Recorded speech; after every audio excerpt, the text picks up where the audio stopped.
Good morning.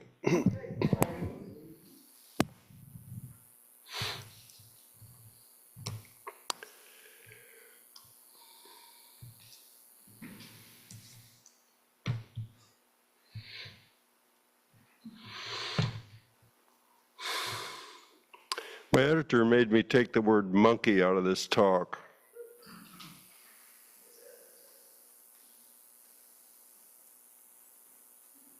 Telling you that is my way of rebelling against my editor. I've had some days lately that were full of Shenpa. But this talk suggests that Shenpa isn't a bad thing. This talk was inspired and influenced by a chapter in a book called Hooked, Buddhist Writings on Greed, Desire, and the Urge to Consume. Specifically, it is from chapter 2 by Pema Chodron called How We Get Hooked, How We Get Unhooked.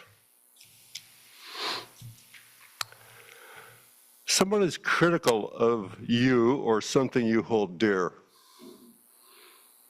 Or you're listening to a person express an opinion you find objectionable. Or something happens that you feel shouldn't have happened. Or a situation is a way that you find unacceptable. You tense up. And the Tibetan word for that tension is Shenpa. It's a sticky, familiar feeling and a common everyday experience. Then again, maybe you have days where you find everything agreeable, in which case you can probably levitate. If that's the case, please sign up to give a talk. These might be interpersonal experiences, but not always. You're on your way to work or play, you picked out a light-colored pair of pants. On the drive, you look down and see a small stain, perhaps a splash of coffee that didn't show up in the dim light of your bedroom. But now as you look down, it looks like your pet had an accident. That feeling is Shenpa too. That's where the monkey was right after the word pet. My editor said, that's not going to fly, take the monkey out. Something about the word monkey triggered her Shenpa.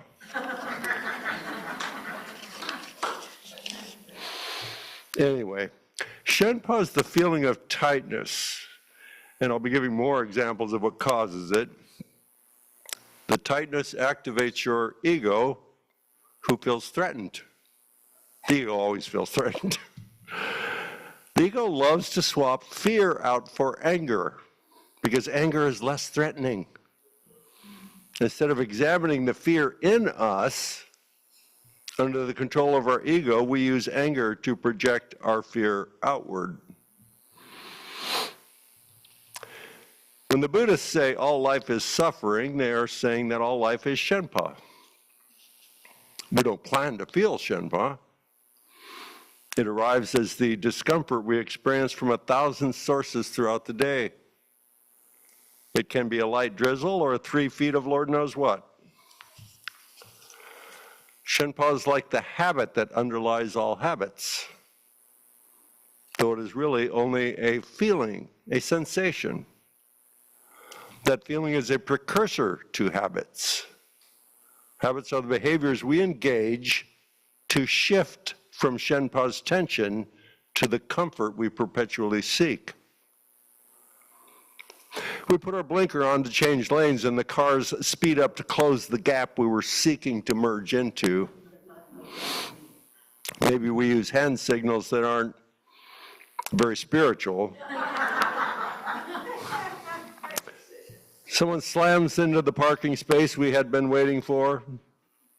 We're in a hurry and the last button on the shirt we really wanted to wear comes off in our hand. The printer doesn't work just when I'm on my way to Unity to give a talk. That's how I ended up with this talk. that person we consider to be the personification of Shenpa walks into the room and destroys our bliss. Shenpa, Shenpa, Shenpa, Shenpa. The feeling may have nothing to do with the present. That person who entered the room may only resemble a person who notoriously triggered our Shenpa. Shenpa is fed by our insecurities. We long for a world of consistency and predictability. This desire for security in the form of predictability is what the mind is clinging to. It's what we're hooked on.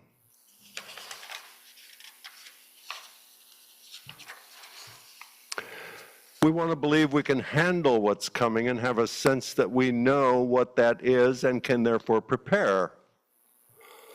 Problem is that we don't live in a dimension of reality where any of that is true.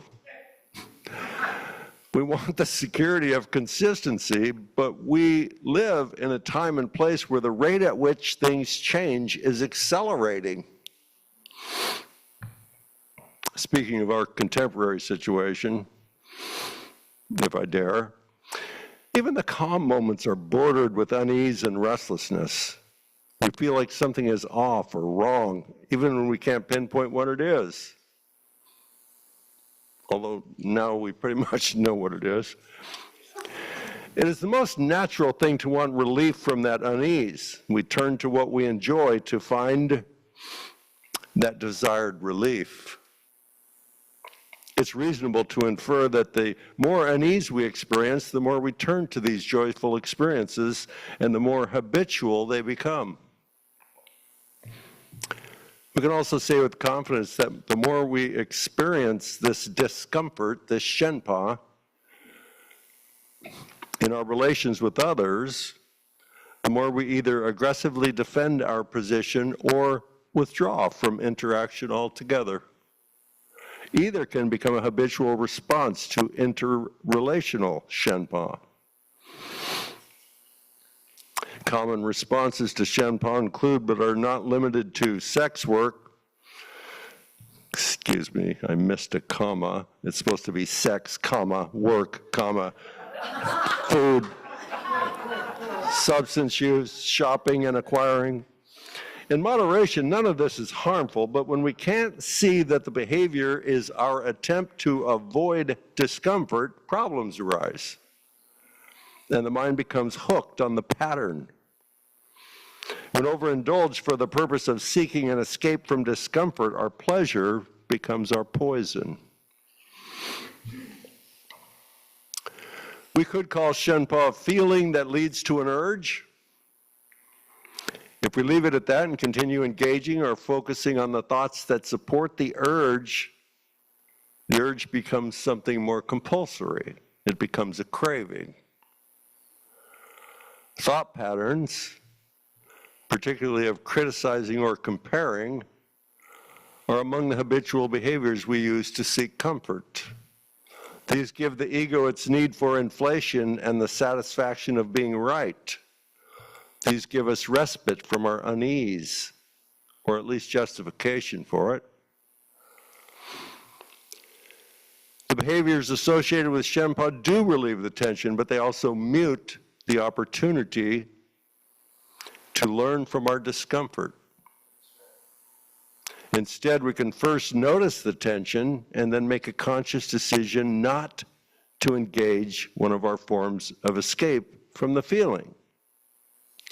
This not acting out in Buddhism is called renunciation. We renounce our pattern of escape and instead stay with the feeling. In a sense, we're getting comfortable with discomfort.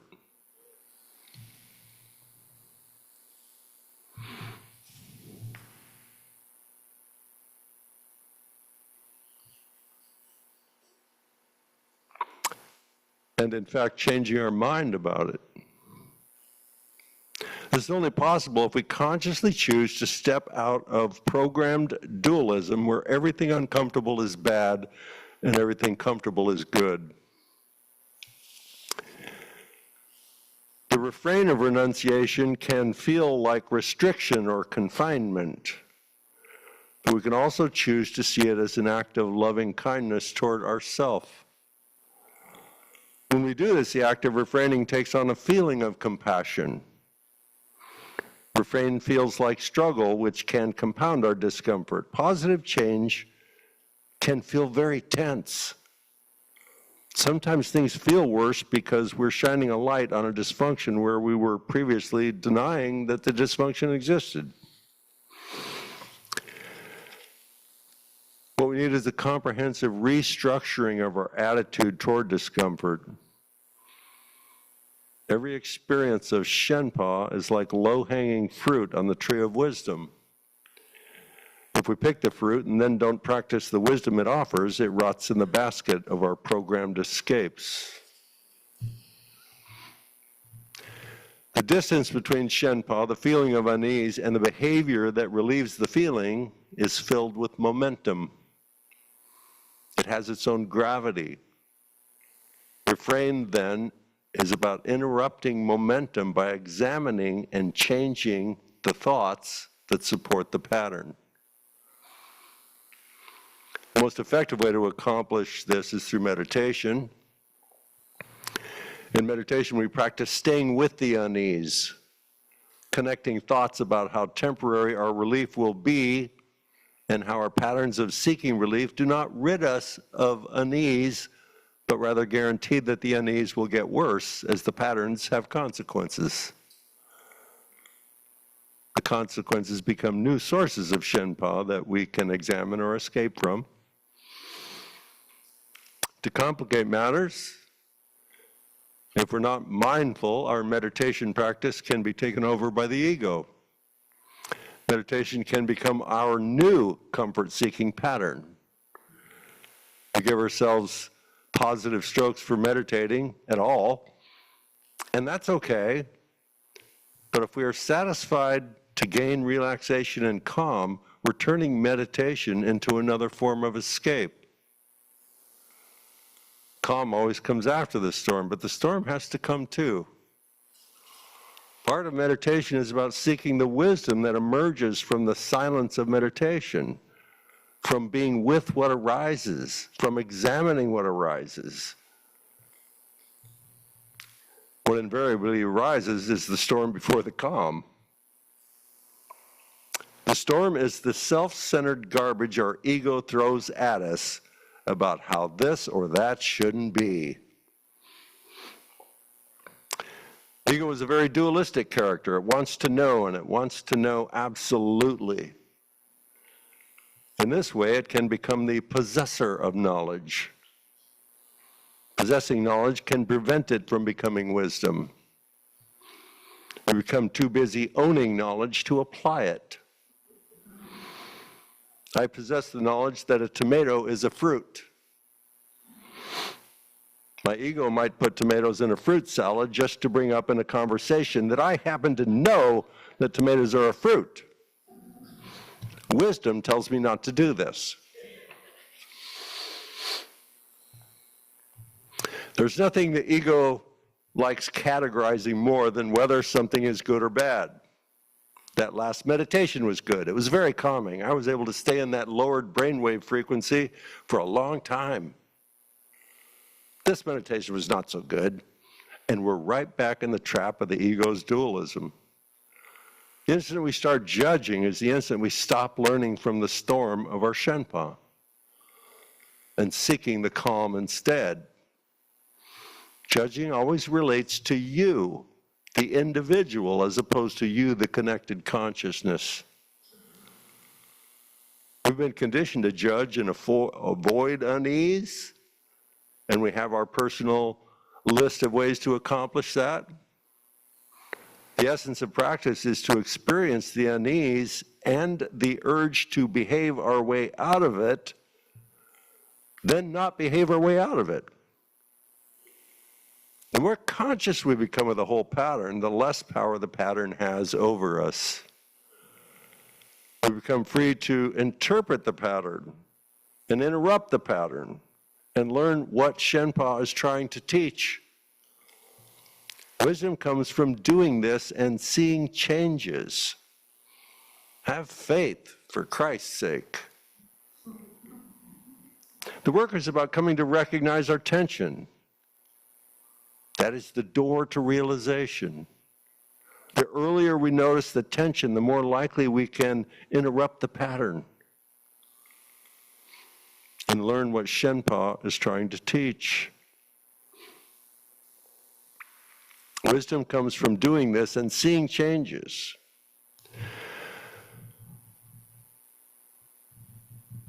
That is the door to realization.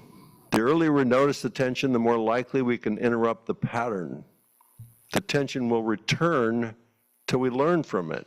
Then it will dissolve, but a new source of tension will crop up. That's life. Shenpa is our greatest source of wisdom, which is wonderful because the triggers for Shenpa are all around us. Even when we complete our familiar pattern of relieving tension, that doesn't mean we can't learn from the experience after the fact. The ego clings to being the king of our personhood by co-signing whatever behavior brings us the calm we want. However, when we ask our soul to use these patterns as a teaching device, it will do that, even if retrospectively. We can always go to our still place and examine the stories our center of the universe ego has created. Stories that keep us hooked on our patterns. Retrospective wisdom is still wisdom, and a retrospective examination of our pattern will grow to become a wisdom that automatically comes into play earlier in the pattern. This is a lifelong practice. It's unlikely we will ever get to a place where nothing irritates us and causes tension. There will be an itch that we will want to scratch, an urge that we want to satisfy. What if we interpret an urge, interrupt an urge for a while, then cave in? That's practice too. Especially if we notice that not engaging a craving can also be a calming experience. If our goal is to gain awareness and power over our urges, any interruption is movement in the right direction. The key is not to let the ego tell us our efforts are not fruitful. Effort is movement in the right direction. Working with Shenpa has a connecting effect. We recognize that we are not alone in experiencing Shenpa. We are just like everyone else. This chips away at the ego's arrogance, its perceptual sense of separateness. The last thing we want, however, is to allow our heightened awareness, our growing humility, to become self-degradation. The ego has two ways of creating separation. I'm better than you, and I'm worse than you. In both cases, the essential energy is separateness or difference. I'm constantly making the case that our differences are superficial compared to our sameness. The way we scratch and itch may be different, but that we itch and scratch is the same. Working with our Shenpa is working toward our unity. Namaste.